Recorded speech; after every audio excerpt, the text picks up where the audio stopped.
হযরত সুলাইমান আলাইহিস সালাম তামাম সমস্ত যত মাখলুকাত আছে সমস্ত মাখলুকাতরে একবেলা খাওয়াবার লাগিয়া উনি খাদ্যের ব্যবস্থা করছেন, খাবার রাখছিল এক জায়গায়। অথচ সব জায়গা মাখলুকাত আওয়ার আগে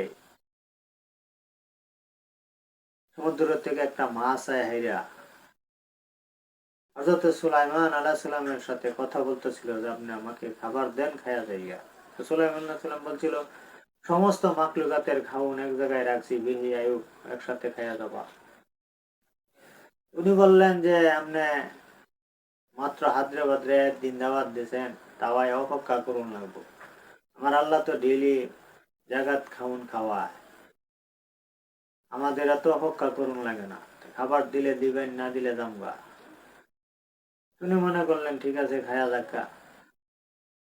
উনি সব মাকলুকাতের খাউন যে জায়গায় রাখছিল এই সবগুলান খাউন খাইয়া উনি বলেন আর নাই। বলেন কিন্তু সব মাকলুকাতের খাউন রাখা আছিল আর তুমি একটি খায়া লাইছো, তাও পেট ভরছে না।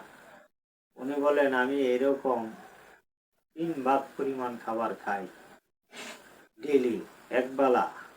অথচ আজকে 1 ভাগ পাইছি আর 2 ভাগ পরিমাণ খাবার পাইনি। লাভ সমস্ত মাকলুকাতের জন্য খাউন রাখছি। সব খাবার খাইয়াও তার ওই একটা মাছের পেট ভরে নাই, আরো 2 ভাগ পরিমাণ কম। ওটা আল্লাহ তাআলার কাছে চাইয়া খাওয়ান লাগবো। হযরত সুলাইমান আলাইহিস সালাম আল্লাহ পাকের কাছে মাফ চাইলেন যে আল্লাহ সত্যি তুমি রিজিকের মালিক, সমস্ত মাকলুকাতটা খাওয়াবো বলে রাখলাম আর একটা মাছের পেট ভরাইতে পারলাম না। এরপরে বহুদিন পরে হযরত সুলাইমান আলাইহিস সালামকে পিপিলিকা পিঁপড়াইয়া দাওয়াত দিল যে হে বাদশাহ, হে পয়গম্বর সুলাইমান নবী, আপনি আমার মেহমান, আপনার জন্য আমি তো খাবারের ব্যবস্থা করতাম, খাইয়া যাবে। হযরত সুলাইমান আলাইহিস সালাম হাসলেন আর বললেন পিঁপড়া এবার কি খাওয়াবো। উনি বললেন আপনি অবহেলা করবেন না, আপনারা যেই খাবার খান ভালো খাবারই আপনাদেরকে খাওয়ানো হবে, একটু অপেক্ষা করেন। পিঁপড়ার দলেদেরকে আদেশ করলেন খাবার নিয়ে আসো, দেখো সংগ্রহ করো। পিঁপড়ারা সমস্ত পিঁপড়ারা মিললা একটা হরিণের বাজা রান এটা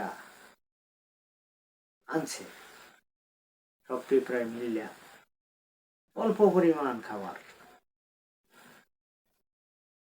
এই হরিণের ভাজা করা ভুনা করা রান্না অল্প পরিমাণ সুলাইমান আলাইহিস সালাম চিন্তা করলো একজনেরই তো হইতো না খাইলে দেখা যায়। অথচ আমরা এত এত লোক লস্কর সৈন্য সমর্থ নিয়ে আইছি, ব্যক্তিরে দাওয়াত দিল। পিঁপড়া বললেন দেখেন রিজিকের মালিক আল্লাহ, বরকত দিউনের মালিক আল্লাহ, বিসমিল্লাহ কইয়া খানা খাইতে থাকেন। আমার আল্লাহ চাইলে পেট ভরবো, না চাইলে ভরতো না। হযরত সুলাইমান আলাইহিস সালাম উনি তখন তৃপ্তি সহকারে খাইছে, খাউন কমে না। তার লোক লস্কর দেরি আছে, ব্যক্তি তৃপ্তি সহকারে খাইছে, খাউন কমে না। অল্প খাওনে সকলেরই পেট ভরছে, খাবার কমাইতে পারেন নাই। আল্লাহ তাআলা অল্প খাবারের মধ্যে দিলেন বরকত।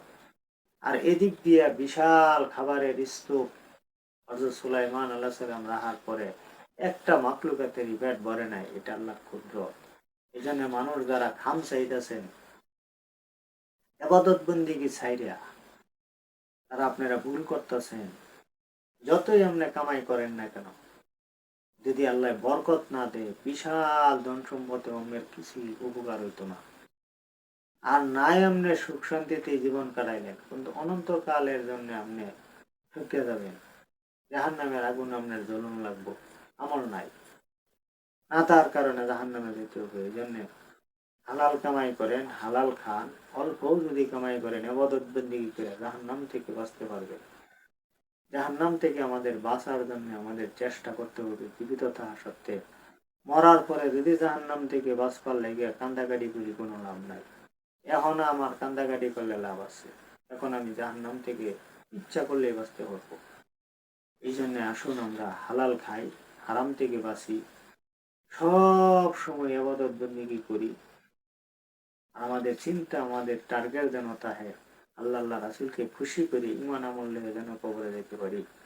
এই জন্য আপনারা যে কথাগুলো শুনলেন আমল করার চেষ্টা করেন, মানার চেষ্টা করেন। আমার এই ভিডিওটা আপনাদের ভালো লাগলে লাইক, কমেন্ট, শেয়ার করবেন, সাবস্ক্রাইব করবেন।